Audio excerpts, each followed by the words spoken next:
Welcome to Between the Lines. We're continuing our energy segments. We're in episode, segment, whatever you want to call it, 6 of the 8. We have on today probably the biggest, most important project in East Tennessee, at least of the 8 segments, not to minimize TVA. We have our friend coming in, Don's coming in next week to do a segment, which is big.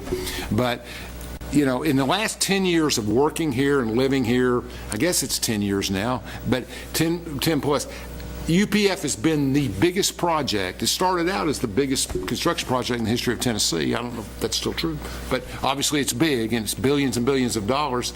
And we want to talk about it. We want to know where it's at. We want to get some. We have the director here today, Rick Holmes, which is we really appreciate you coming, and to catch us up, and we'll talk about a little thing. But first, tell me a little bit about yourself, because you've been here 6 months in East Tennessee, correct? Yeah. I started in January. Okay. My wife and I moved here and moved our household goods into a house in March. Okay. And so Joy and I have 2 grown daughters and 2 granddaughters that are in Florida and Texas. Makes life worth living, doesn't it? It does. It does, and it's better than where we lived in the Tri-Cities, Washington, because no one visited us there. They're all coming for 2 weeks in July.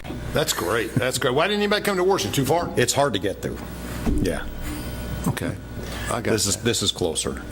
Oh, I see what you're saying. And they all live, I got it. Because you've been in Dallas. And I look at your resume, look at your background. You've been all over the place. You really have. You grew up in New York? Yeah, born in upstate New York, outside of Albany, and graduated from high school in Massachusetts on Cape Cod.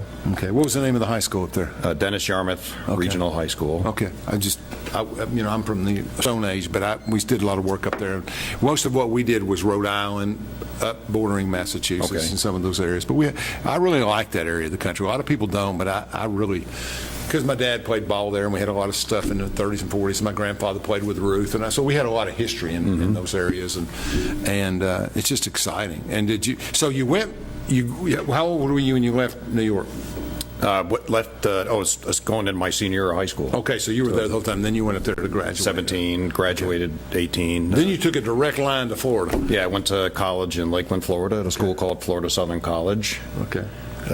Met my wife there. Well, we knew each other going down. Yeah, we knew each other going down, and the understatement line of my life when we both knew we were going there is I said, well, let's do something when we get down there. Interesting. We've been married. We'll be married 42 years in this year. That's fantastic. So. I have a son who's 19. I'm trying to get him. He's on all the wrong sites. He thinks, we're doing this wrong, we're doing that wrong. I said, I can tell you're watching the wrong sites.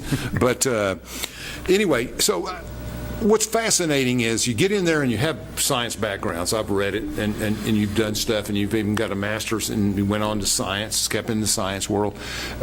Maybe I should say something besides science, but basically chemistry and all of that stuff. You have an undergraduate in chemistry, right? Undergrad in chemistry, a master's in chemical engineering. Although no one lets me do that anymore. My father was the same way. He was in chemical engineering. He got over here, and it was more processing papers and stuff and radioisotopes in the 40s and 50s. But, it was interesting. And, I went to school, and the first thing they said was, don't take chemistry. Okay, I get that. So I stayed in liberal arts. It was hard, but it was important. So you've got all that background. Then you go to the Army. I did. I was commissioned at graduation, and after the officer basic course, was assigned as a chemical officer in the 1st CAD Division at Fort Hood, Texas. Well, then Fort Hood, they changed the name, but It's always Fort Hood to me. Yeah, me too. From there, ended up going to graduate school. That's how I got my master's degree. Okay. My last assignment in the Army as a soldier was in the Chemical Weapons Disposal Program out at Edgewood, Maryland. Okay. And stayed in that for a couple of years, became a government civilian in the same job, getting started with chemical weapons disposal plants out at Johnston Island in the Pacific and Tooele, Utah, and then joined Bechtel in August of 1999, also at Aberdeen, Maryland. Almost 30 years. Yeah, almost 30 years. Yeah. Wow, that's impressive.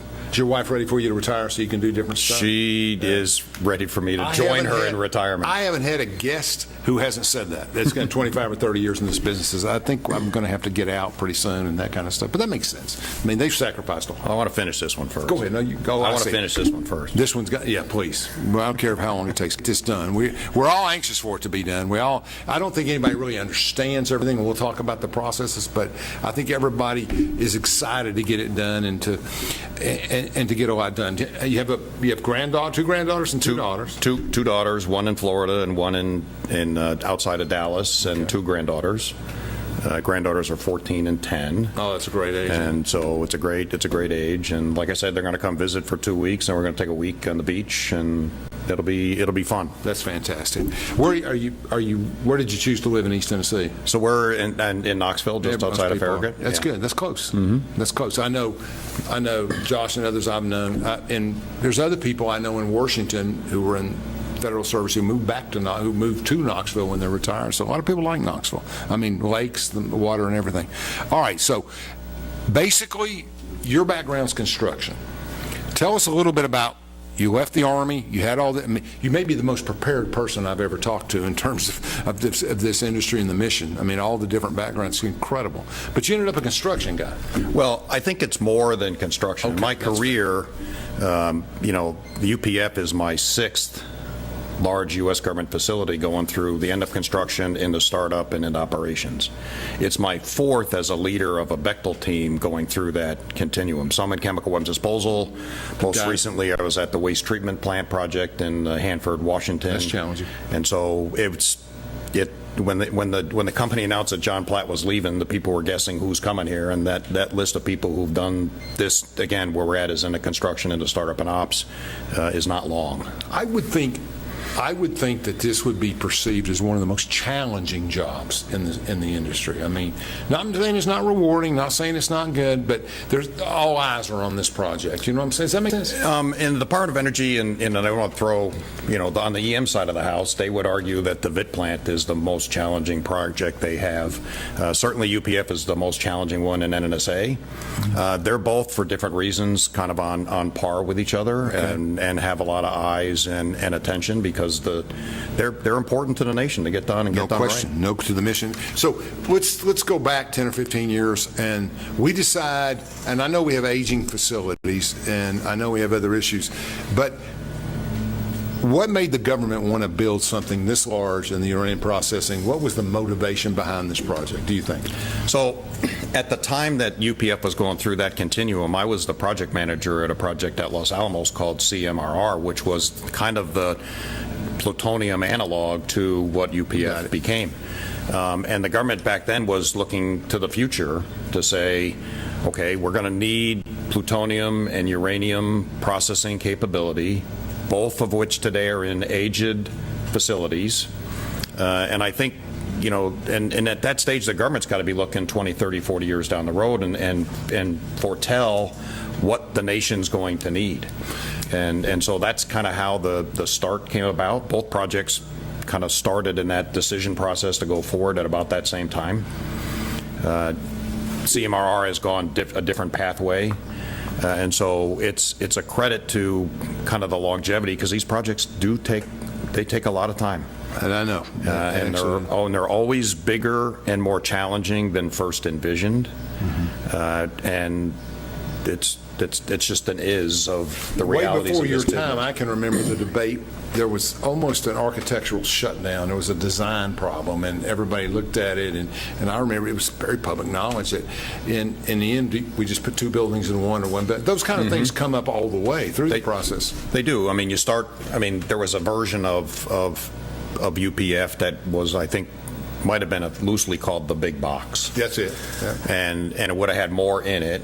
And then the country has to decide, okay, what do I really need? What can I afford? How can I go do something maybe later because the infrastructure is okay for that unit operation?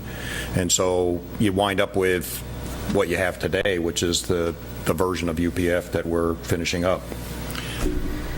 What is it's probably a better second segment, but what is the need? Why do we need a processing facility? if you look, and I've been in the current processing facilities, it's remarkable what the Y-12 team is doing today for that, safe, with the equipment with the equipment that's been around a really long time. Safely dealing with hazards that, in UPF they won't have to go deal with because we'll be in glove boxes. Right. And so the nation needs enriched uranium capability, whether it's to support the nuclear weapons program or the nuclear non-proliferation, it's hard to get out sometimes, work that's done, as well as the, fuel source for the United States Navy. Well, that mission's going to continue for a long time, and so you need a modern facility so that you can keep those operations safer for those doing the work and sustain what the country's going to need. It's interesting in projecting what we need, but last week I was talking to Centrist other people, and I made the statement, I made the statement that we kind of had a hiccup in the 90s. Once the Soviet Union collapsed, we didn't prioritize stuff like we did, and we got behind. I mean, as I say, we're in a competition, but we're not in first place. I mean, we have work to do to create an independent, and it's been well documented by the administration, by everybody else. We need to control our own uranium. We need to control what we build. And I think UPF addresses some of that. UPF addresses the how you use enriched uranium for whether it's a part for a nuclear weapon, or it's recovery of uranium from other sources in the non-proliferation mission, as well as making fuel for the Navy. So UPF won't create uranium, but it will be the processing facility that puts uranium into what I'll call either a useful form or a form that can be more safely stored. Okay. But it's something that's not being done anywhere else? In America? Not being done anywhere else, no. Okay. So it's something we need to have to keep our we absolutely domestic have to. independence. Right. Very good. All right. Let me move on to the project. So you got here, you looked at, I've seen the videos and seen some background. You got here, and by this time they've moved along pretty good, and et cetera, et cetera. Are the challenges what you expect them to be when you got here? Different? They're always a little bit different. Always, yeah, that's true. Because if the team, and this is a really good team. They've been working hard, doing construction properly, getting systems into the startup phase where they make the equipment and check the components out to make sure they're functioning properly. The project did go through a rebaseline, so now the cost and schedule, I think, are right for getting the project finished based upon everything that's known today. And so, as I came to this job, I thought a lot about how to show up on day one, because having done a number of these before, and it occurred to me that these jobs are more about relationships than I think we believe. Okay. Because relationships with who? Well, each other? With the whole host of stakeholders. So you've got a Bechtel team. Okay. So you're building relationships between departments in that Bechtel team. Okay. We've got relationships with the Knoxville building trades, the people who are doing the hands-on work building the facility. You've got relationships with NNSA at a whole variety of levels. On a project to this side, you have relationships with headquarters people, you have relationships with the local project management office, you've got relationships with the broader CNS, because ultimately UPF has to fit in what CNS and Y-12 want for sustaining operations. You've got relationships in the community. And so, all those partners come in. And so coming into this job, I thought that, a lot more about the relationship aspect of the work that we're doing. Because if any part of that group doesn't fulfill what you need, it slows down the whole project. It will, but also they have to be, if you think about the community, okay, a project like UPF is going to be here. Well, when Bechtel comes into a community, we want to make that community be better because Bechtel was there, and relationships with the craft. We want the craft to be better for the next job that they're going to go to because they worked on a Bechtel project. And that aspect. Bechtel has an excellent reputation across the country. I mean, I really mean that. I mean, and I don't have any stake in that. I just know from talking to people in the industry that Bechtel has a great reputation for doing those things you're talking about, building culture, working with people. We work hard at it. That's the only I worked as a Fed with other companies. Obviously, obviously, I think one is better than the others. But When that you say might be Fed, a biased where were opinion. you in the Feds? What did you do? So I was in the Chemical Weapons Disposal Program as a soldier and a government civilian, and we I dealt got it. with earlier versions of some of the other companies that are there today. I got it. And so, the country has, I think, a healthy competition between different construction entities that can go do work. I think that's good for the nation because that competition builds better products and better work to be done. But inside of Bechtel, safety, ethical performance of our work, leaving the community better as we go out, because our work, we come in, we do a job, that job finishes, we go on to the next one. To leave that enduring legacy behind, which in the number of projects that at least I've been involved in, has happened. Well, I think Bechtel has an excellent reputation for being involved in the communities around the country and helping people. And I really think that CNS has been outstanding member. And there are groups that are not, I'm going to be honest with you. But I think CNS in the very beginning, 10, 12 years ago, has been a great community partner and done stuff. And speaking of that, I just want to point that out. Let me ask you this. You say you have a great team. Who is that team? So you start with a broader CNS team, of which Bechtel has a number of partners, and then Bechtel is here as a subcontractor to CNS, doing design, construction, and startup, and then handover to the CNS operations team to do the balance of the commissioning phase. So we have a number of roles here on this job. We also have, Bechtel has a long-standing relationship of doing work here in East Tennessee. We've been here for 40 years on a whole variety of jobs. There are jobs in the future that Bechtel will participate in. And so we've been around a long time in a whole variety of roles, and plan to be here for longer. I can't think of any construction company that's done more. I mean, there's been spots. I mean, obviously some others were here, some other contractors were here, but Bechtel's had that continuing relationship. You're absolutely right. You comfortable with the internal?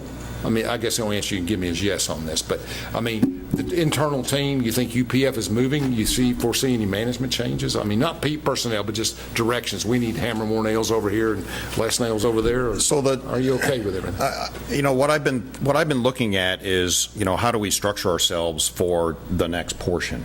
Team's done a very good job and an excellent job of driving construction and finishing well. We're ahead of plan right now, which is good. But now we need to think about, okay, how do we organize to make that transition not only into the startup system testing, which will occur in the near term, and I'm thinking, a year, 18 months ahead, but then also, the relationship with the commissioning team that's coming on board. We've started that now, and so tell us what a commissioning team is. So the plant will go through a couple of key milestones over the next few years. One is the completion of construction, which will happen in late 26, early 27. Okay. Then there'll be the completion of startup testing called integrated system testing, which will be in late 27. Okay. And then the plant gets handed over to the broader CNS operators. And the way that we've often phrased this is that's where we're taking the people, the plant, and the paper and combining it all together to make sure they all work where our people can run the plant equipment using their procedures safely. And so that's really what commissioning will be for this plant. It will be integration of those three things, and then ultimately there's a readiness review that'll then authorize the start of uranium operations in the plant. I was able to sit down over the years with different individuals, UPF directors and other people. COVID was a nightmare. I mean, it really, really hurt. And I thought Bechtel's done a good job with it, and I'm going to get to the follow-up question, which is about craftsmen, but basically we got to a point where we couldn't get workers. I mean, I'm not just here. I'm sure it was everywhere. It was a challenge across the country. I was in Hanford, and we did a lot of work there with the union that was the Central Washington Building Trades on how we would go for the shutdown in Washington. That we stopped work completely. Yeah. And we stopped work completely. It's now, early in 2020.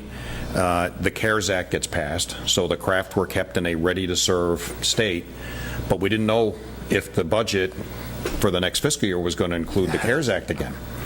So we worked in that job, we worked with the building trades on how we would bring people back, because we wanted full employment at the end of the fiscal year, because they might not get paid. Right. And so, because we didn't know about the CARES Act. I remember I was involved. And here they did similar, a little bit different structure, but I think COVID, if anything, caused, again, go back to that term, relationships to be stronger for those teams that work together to go manage what no one's ever written a playbook for. I have heard over and over again, and I'm pretty well versed on this side of it, and that's that basically, of all of the sites, of all of the mission sites, the relationship between craftsmen and management is as good in Oak Ridge as it is anywhere in the country. I hear that a lot, and that's a tribute to you and a tribute to Bechtel and everybody in CNS that's worked with this and has dialogue with this. I believe it is, and that's something to work on to continue. Sure, you got to. We even what we did called craft. It used to be we called craft manual. That's right. Right. Well, now we call them craft professionals to recognize that we pay for brains in addition to hands. Sure. And so I think that relationship gets stronger because we recognize that that part of the team delivers their everything in terms of value. That's right. And it's good branding in that situation. Hey, Chandler, we're going to take a break and come right back whenever you're ready. America runs on power, and for nuclear power, we need enriched uranium, but almost all of it comes from overseas. In 2019, the Trump administration took action, working with Centrus to build the first new American-owned uranium enrichment plant in 70 years. And now, Centrus is ready to expand to meet our nuclear power and military needs, free from dependence on foreign suppliers. Centrus, American technology built by American workers. From Oak Ridge, Tennessee, IB3 Global Solutions conducts operations around the world to enhance the U.S. national security posture and minimize radiological and nuclear threats. IB3 Global Solutions. Mission first. Vision, values, and commitments. Extraordinary teams building inspiring projects. We live for a challenge. We do the right thing. Exercise the highest level of integrity and ethics. Create a positive legacy. Through purposeful And sustainable projects. we take care of each other. Safety and well-being above all. Treat each other with the utmost respect. We succeed together. Embrace our differences. Seek diverse views. And listen to understand. Foster a deep sense of belonging. We build trust. Develop lasting one-team relationships. With our colleagues, customers, and partners. Hold ourselves accountable. To deliver excellence. Feeling overwhelmed with your business finances? At P&L Business Services, we handle all your bookkeeping, payroll, and tax needs. From federal tax returns to QuickBooks training, we've got you covered. With over 25 years of experience, we provide customized packages to fit your business. Focus on what you love most, building your business. Let us take care of the rest. Call 865-294-4792. P&L Business Services, empowering you to grow your business. This is Joe Heckman, President of Waste Management at Energy Solutions. Nuclear power is on the rise. Energy Solutions is part of this transition and part of the solution, delivering comprehensive services and assets that support the entire nuclear life cycle. Energy Solutions is protecting and preserving the environment for generations to come. At Navarro, we partner with our clients to advance technologies and deliver effective solutions for complex challenges in the nuclear, environmental, and clean energy fields.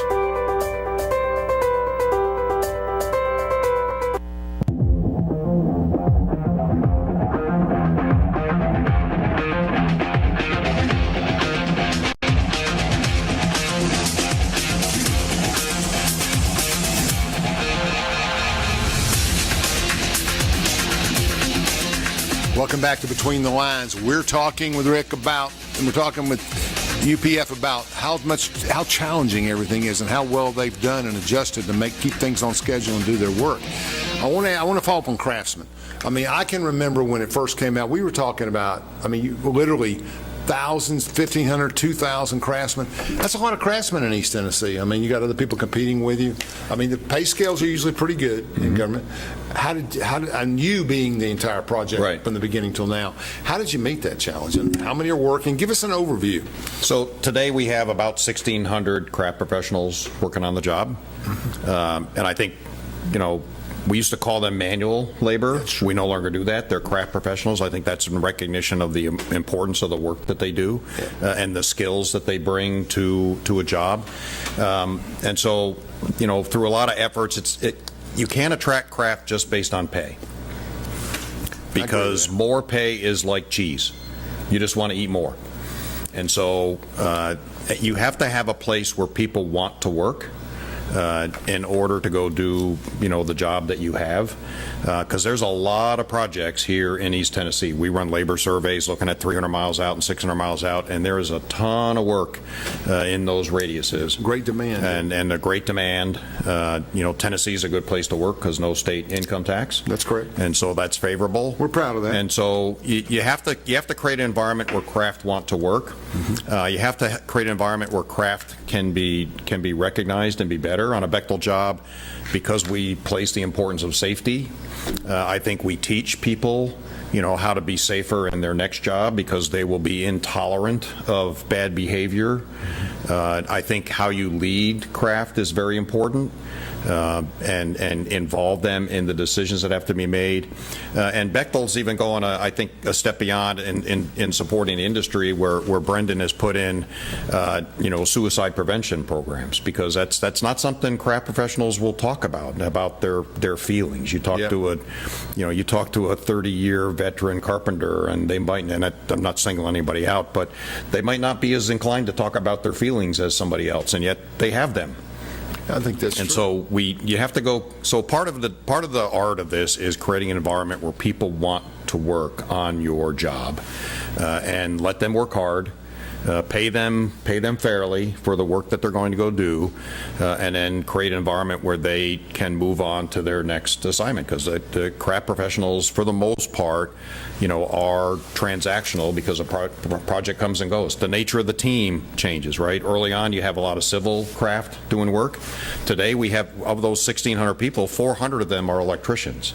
Yeah, when you start a job, you don't. What's the breakdown on the 1,600 craft? So the top two 400 electricians. There's about 200 sheet metal workers on the job, and then the balance are spread, among the others. Probably the third ranking one are pipe fitters, and so, because at this stage of the job, that's the work that you're doing. The dominant component parts of the work that we're doing today are the electrical installation, pulling cable, and doing the terminations. And if you think about quantities of materials, for example, there's about 2 million feet of cable in UPF. That's unbelievable. Which is enough. If somebody put it on a map, you can go from Cincinnati to Nashville through Oak Ridge, which is not the most direct route. I understand that. The Washington guy knows how to read a map. That'd be about that distance. So getting the last of that cable pulled, getting all the terminations done, getting the ventilation system installed. So that's where you get electricians and you get sheet metal workers. So you hope to be done by 15, 18 months, by the end of 26. So construction part. End of construction on the last of the facilities will be, there might be a few things trailing, but be late 26, early 27. So let's stop there. The craftsmen will go away. The construction group will start to diminish, and you'll have a different set of workers working from there. We will. We'll have some construction people that will support startup work that has to be done. Right. We'll then shift into maintenance type craft, which come from the same disciplines, but Sure. they have different training and different skills, as well as operators. And our operators and maintainers will come from Y12. Mm-hmm. So Y12 CNS will hire operators. They will give them their initial set of training that needs to be done. Sure. So they understand how to go do work at Y12. Mm-hmm. And then they'll come to UPF and we'll give them the detailed system training that they need on the equipment that we have, what our safety procedures are, and then we'll put them to work in the plant. Maybe it's a good time to look at some of these workers and the success. Hey, Chandler, can we put up some pictures of the workers and the construction that's going on? You're going to have to describe this because I don't know who these people are. There you go. So one of the key milestones recently was the electrical energization of the main process building, which is the building you see on the right. To the left of that is the salvageability and accountability. Okay. We've energized electrically both of those buildings, and that's the startup team that got that work done. Good. And that's a big step, is bringing power into a facility like that, because that's the first step in the overall startup phase. A sidebar question before you deal with these two. The electricity demands, and we've had a lot of talk about that, and we will with TVA next week. There's a lot of electricity, a lot of energy demands to run these plants, correct? Probably not more so than, it's not the biggest user that you'd have. And I don't know how it compares between what we're using today and the other infrastructure that UPF will replace. When you start thinking about where AI and data centers are going to be in terms of demand of electricity. So it scares, Big Five scare me sometimes. Tell me, okay, go back to that picture with the two, where you go. So this is the two people working that breaker, and that's a safety feature, wearing the equipment just in case something doesn't work right. And that pole is actually to pull the person away if if something wrong goes. So you plan for an unacceptable outcome. That's interesting. But that's how you safely rack in a breaker of that power size. I see it. He's got the belt around him attached to the pole, and they just pull it back. That way, then he doesn't have to touch him to pull him back. It's great. Next slide, Chad. Again, same workers working on, this is part of the energization of the building. So very sequentially going from the first breaker coming in, that spreads out to multiple breakers below that, and making sure things are right and functioning properly. Because not only does that involve bringing in power, but that involves having the control system function properly to allow those breakers to safely stay in service. Because something happens, they would then open. Cut me off if I'm getting into stuff that's either classified or proprietary, but how many buildings are on the site? I think there's the drawing of that. There's about four main buildings. We have the process support facility, which has utility infrastructure that supports the complex, the mechanical electrical building, which is where the main switchgear comes in, and then it's distributed around the sites, and then the two that I just talked about, the salvage and accountability building and the main process building, and all in those buildings have about 500,000 square feet of space. And I looked, that's about 4+ Home Depots. Wow. Because people don't know what 500,000 square feet is. It's big. All right, so going back to the Craftsman, so they start to phase down. Who comes in 27 or whenever the transition happens? So what happens next? So then, and they'll overlap a bit. Then we'll have operators. So we'll have chemical operators that have come from CNS Y12 that have that training. We'll have maintenance people that come in and do work. We'll have commissioning people, probably those are more staff professional who are evaluating the testing and making sure the documentation is right, to ultimately get into an operational readiness review, where that's where the contractor will certify, and then DOE will have to do their review and endorse, again, the start of uranium operations in the plant. And to understand how far we've come, maybe it's a good time to show the video. Show us the video, the time-lapse video of the excellent progress that we've made on UPF, Joe. They got audio, we don't. That's right.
Amazing how much has been accomplished, and it's not easy. And there's regulations on everything you do more than a normal. You're the construction guy, but I mean, Is there lessons? Is it different?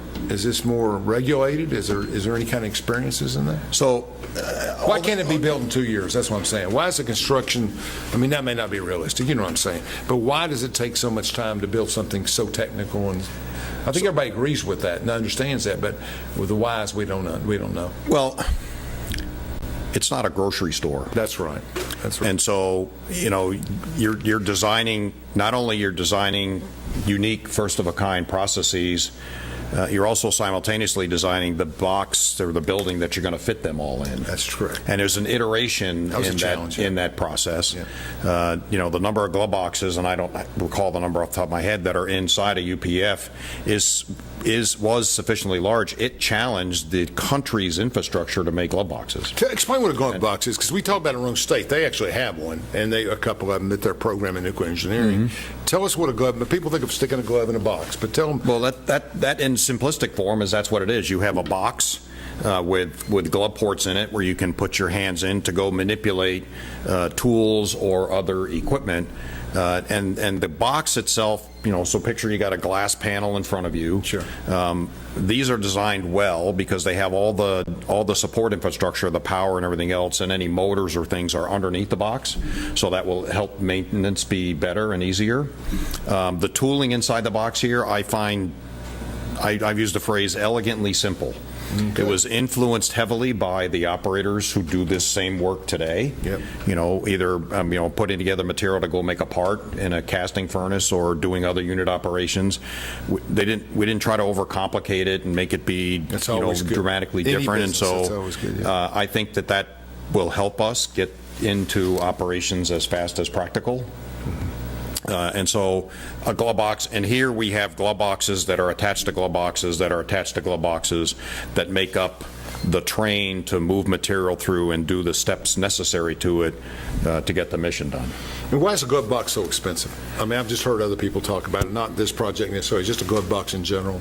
So these boxes have to not only protect and isolate the exterior environment, some of them have to maintain an inert environment while you're doing it, or they're under a vacuum. And so structurally, you want them to survive. They have to survive if there is an earthquake that happens, because they have to keep integrity. Sure. And so there are a whole host of requirements in terms of how do they function and protect the people, as well as provide the right environment for the work that has to be done inside. And whenever you're doing something that's not replicate, it always costs more, right? Yeah, the nth unit of something is always costs less, and every one of these, even though you're talking about essentially a box with two hand ports in it.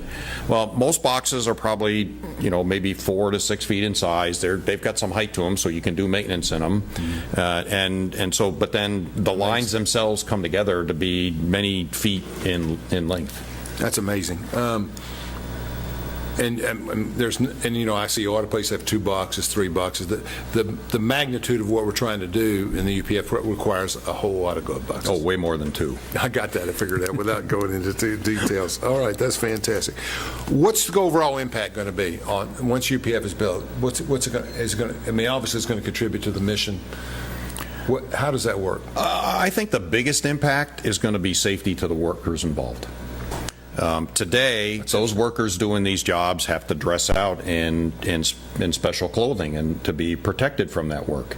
Working in the glove box, they'll be in street clothes because they're physically isolated from the hazard that's inside the box. So I think the biggest impact will be safety of the workforce. I think the capability that a UPF will bring to the mission will make it be much more reliable, and therefore then you can predict and help, because remember, the work that's done here feeds into other things that have to be done. And so I think safety and then that reliability or performance, I think, are probably the 2 biggest positive impacts for the community, because if you're protecting the workers, then the community is automatically protected. That's correct. So it's better for the workers, and then I think more reliable performance. When you get all of it done, and after 27, you get everything put in and you start to get it going, what do you have at the end? Is there, I'm being simplistic for the audience, but at the end we get everything done, it goes through the audience, and we get a baseball of uranium. I mean, what do we get? What are we actually processing? So The facility will process, I think I'll call it 3 main missions. Okay, good. One is casting of parts, and those parts can either be parts that will go inside of a nuclear weapon, Okay. or casting of parts to provide a shape that will allow safe storage. Okay.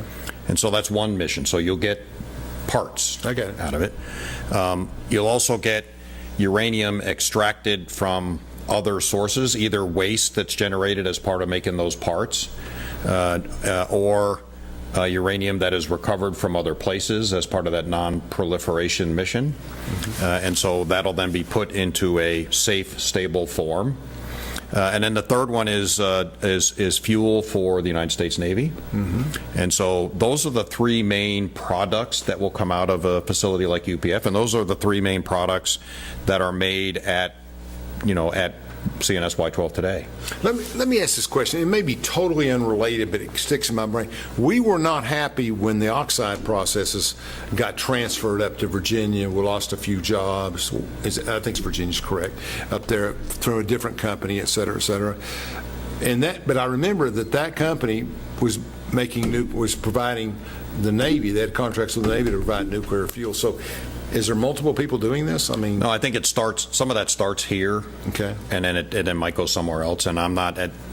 Okay. I don't know I'm just curious what happens for the long term between integration for that piece of the mission. I just don't. I mean, I was looking at. I meant to talk to Patrick about it last week more, but the Navy nuclear stuff. I mean, that's a great demand. It is. I mean, they're running ships. They're weaponized. They have a lot of things going on. And you know more about that stuff than we do. Let's take one final break, and we'll be back with the conclusion of our talk with UPF. At Navarro, we partner with our clients to advance technologies and deliver effective solutions for complex challenges in the nuclear, environmental, and clean energy fields. Vision, values, and commitments. Extraordinary teams building inspiring projects. We live for a challenge. We do the right thing. Exercise the highest level of integrity and ethics. Create a positive legacy. Through purposeful and sustainable projects. We take care of each other. Safety and well-being above all. Treat each other with the utmost respect.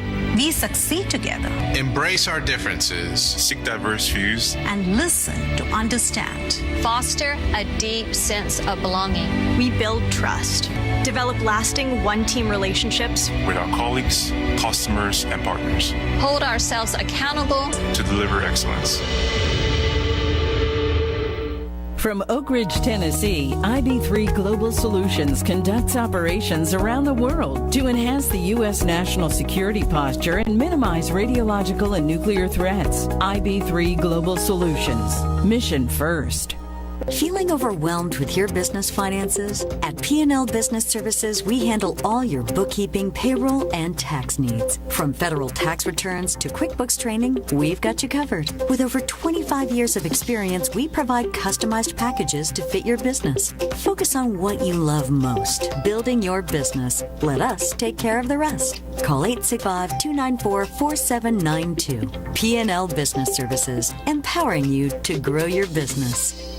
America runs on power, and for nuclear power, we need enriched uranium, but almost all of it comes from overseas. In 2019, the Trump administration took action, working with Centrus to build the first new American-owned uranium enrichment plant in 70 years. And now, Centrus is ready to expand to meet our nuclear power and military needs, free from dependence on foreign suppliers. Centrus, American technology built by American workers. This is Joe Heckman, President of Waste Management at Energy Solutions. Nuclear power is on the rise. Energy Solutions is part of this transition and part of the solution, delivering comprehensive services and assets that support the entire nuclear life cycle. Energy Solutions is protecting and preserving the environment for generations to come.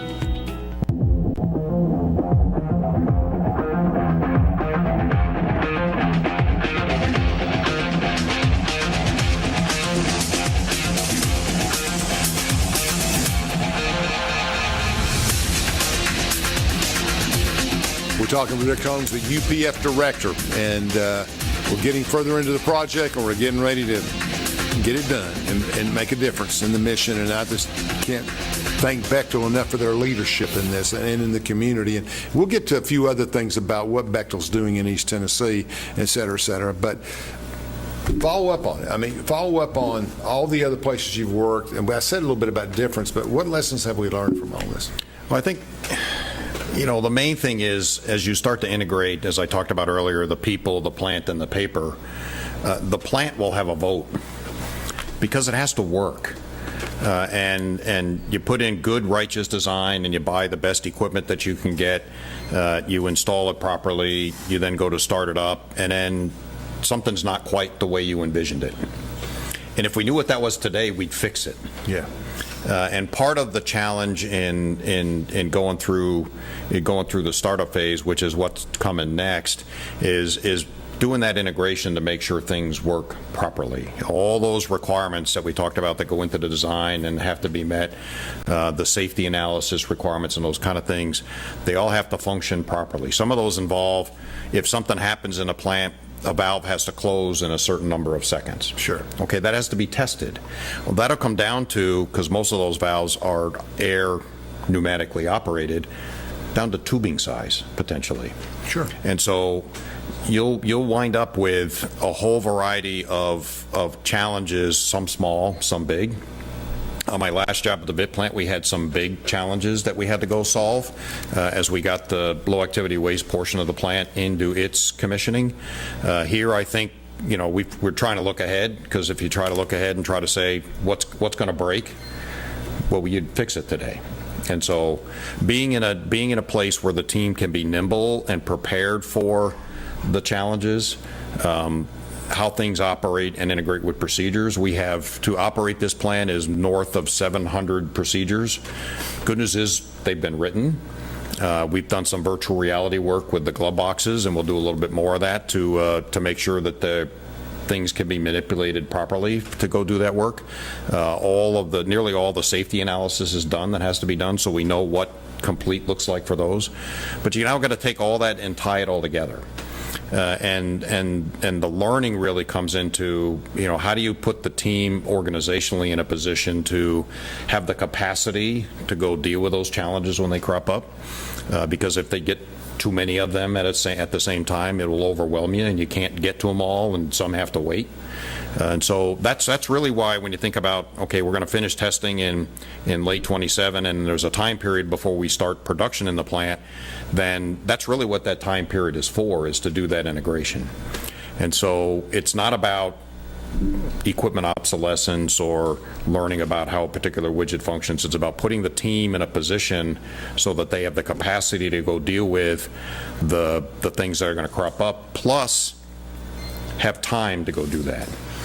One of the things we're trying to do is and we're working to be a little bit ahead of schedule on construction, because we're really just banking time that might be necessary in that startup and commissioning phase.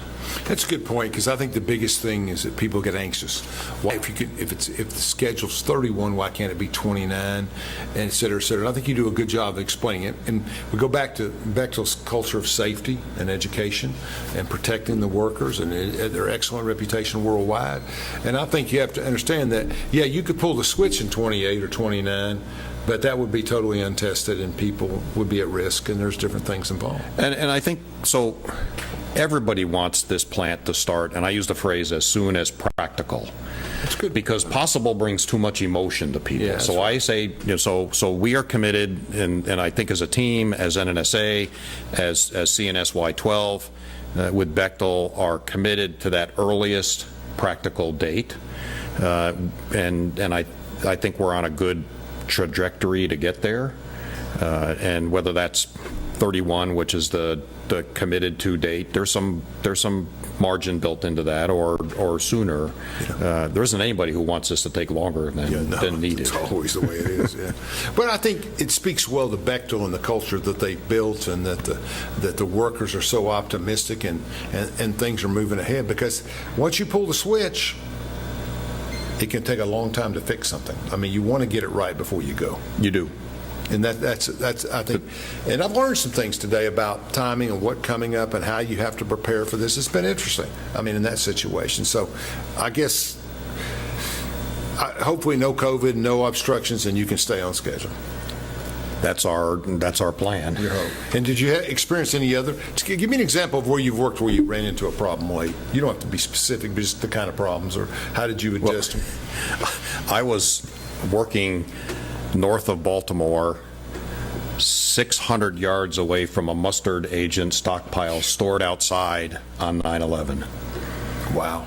And in that job, we had the country had a national emergency. We had $250 million of construction to treat and dispose of that mustard agent that, in the end of the day, we walked away from. In 14 months, at the request of the government, we built a chemical weapons disposal plant in a warehouse.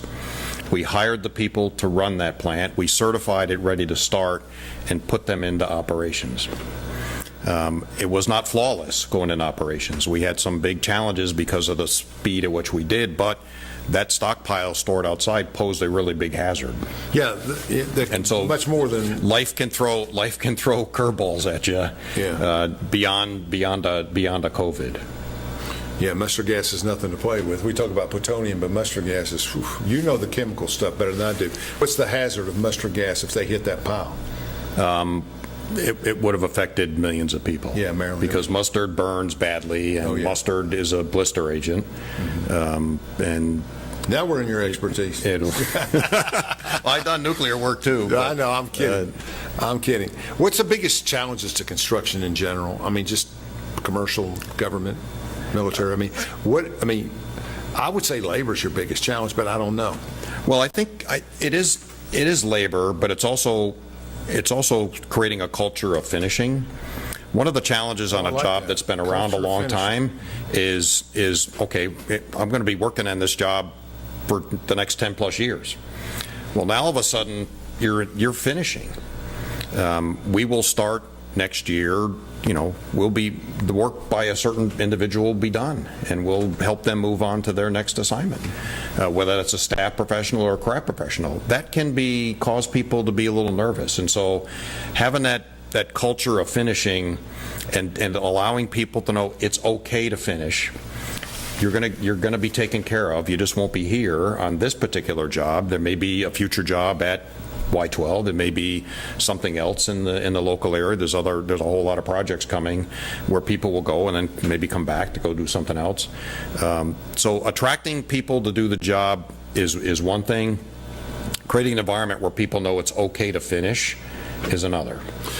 And I think, and that's one thing I've gotten out of the show is that the culture that Bechtel prioritizes is that basically I have a lot of friends that work there, probably 20 or 30 over the years and over the last 5 or 6 years, and they talk about the project finishing. But for you all to put, and this is money and resources you're putting into this, to make it better for those workers so that they can transition, that shows a lot of responsibility by the leadership, by Bechtel and others, to take care of these people. And as we've said before, to be a good community partner, et cetera, et cetera. Tell us a little bit more, expand a little bit more on what you're doing in East Tennessee. What are some of the things that Bechtel's doing that you know of? Well, you just got here, but I did a little bit of homework. Okay, that's good. Bechtel and CNS, make continual investments in the community. I think, in last calendar year, the contribution by broader CNS and Bechtel into the community was about $250,000. There's another, it was about $500,000. There's about $500,000 that were donations by the workforce to United Way. Hurricane Helene going through caused a lot of point work to go do. We have a lot of people who volunteer to go help kids learn, particularly science and math and technology kind of thing. So it's not only people giving of their treasure, but people giving of their time, both either as companies or as individuals. And so the contribution in the local area, I think, has been really good, and it will continue. Like I said before, Bechtel's not leaving the area when it finishes this job. We have established an execution center in Knoxville, which has Define what that means. So an execution center will have engineers and others who can do design work primarily, We relied on the Knoxville Execution Office on my last project in Washington to do design work for us.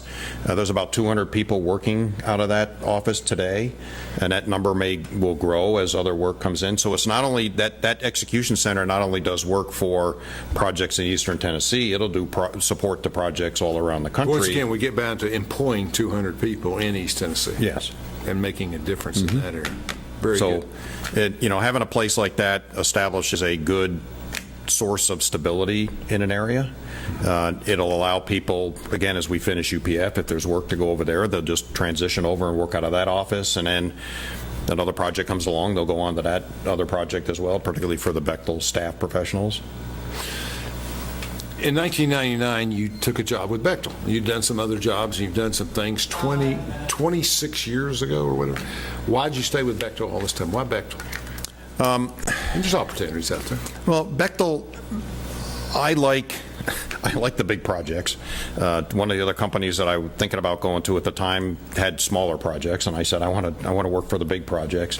I like the way Bechtel grows people and invests in people. One of my responsibilities as project director is not just I'm running a big business because I've got financial responsibility for this job. Also satisfying a customer to meet their requirements and cost and schedule and that kind of thing. But I feel responsible for growing people for their next assignment. And so in some cases, we'll take somebody and say, okay, you're now going to grow, and you take the next human up. And stretch people to then be better, because there's more work that needs to be done.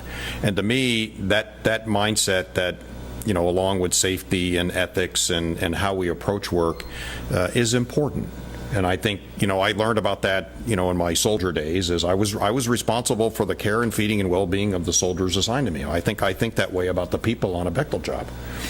And I'm not unique in that. And I think that's where that fits. I think, and we were talking about the commercial and other things, and that fits right into that same narrative, that the workers work together and they're a team. I probably learned more about Bechtel's positive work environment as I have about UPF. Of course, I knew a little bit about UPF, but I mean, all the things that you've done and all the places to go, and there's still jobs to be had, right? I mean, there's still people who have different things at Y12 and there, and I think CNS is an extension of that culture. I think that Bechtel's developed, and I think I think I've learned a lot about that today. I think it's kind of extraordinary, really. What in Bechtel, and I know the numbers, the finance, that's my area, money and stuff, but Bechtel's participation in the mission outside of UPF and CNS, what else?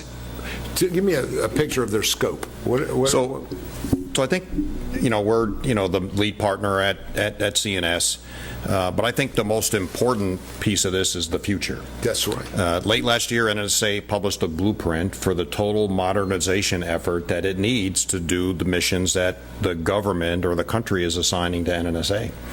And that need is vast. Yeah. And so one of the things that we look to is UPF is a template for how that work can be done. We understand how to finish. We understand how to finish properly and do it well. And so, I think the relationship with NNSA and DOE at large is in the future to help them realize what they need for that modernization effort. A lot of that is here at Y12, and other of that is around the rest of the country. Interesting. Well, I'm very impressed with what Bechtel and CNS have been able to do in the last 10 years in this community, and how I don't hear any complaints. I always heard complaints in the old days, different people. I mean, my dad grew up, from Union Carbide to Lockheed, to others. I've been very, very impressed. I appreciate you coming on. We got about a minute left. You coming on and talking to us, but I think we're in good hands. I really like it. And I make your point, is when the plant's operational, Bechtel will continue to have a presence and look after its people. It's very impressive, I think. Other than that, who's your favorite college football team before you got here? Because you don't have any choices anymore. You can get the orange. You can get down to the store and get the orange. I'll go pro if I can. It's the Ravens. I lived in Baltimore, north of Baltimore, when they got I'm a there. Pittsburgh Steelers guy, so now we get a now we can get going. Yeah, we can get going. Browns used to be, but now it's mostly Baltimore. And when I went to Alabama, they used to make you declare, Auburn or the University of Alabama. But here there's only one choice.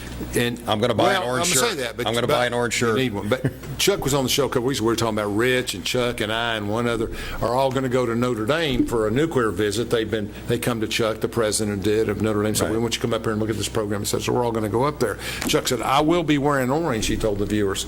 And the rest of us said, we will be wearing green. And he said, says we're all going. So it's good. It's good. I think it's good. I think we have great people in East Tennessee. Welcome here. We really appreciate your involvement. And it's the middle of the third quarter. Late in the third quarter, you got to close the game out, right? You got to finish. That's what we do. I love that finishing argument. I mean, that's a good analogy. It's. In basketball, we played college basketball, it was always, you can get up 15 points, but you got to finish. Right. If you don't finish, you can't win. I really appreciate you, and Thanks thank for you having so me. much. No, Thank it you. was great, and welcome, and I know you'll do a great job. Thank you, Bechtel.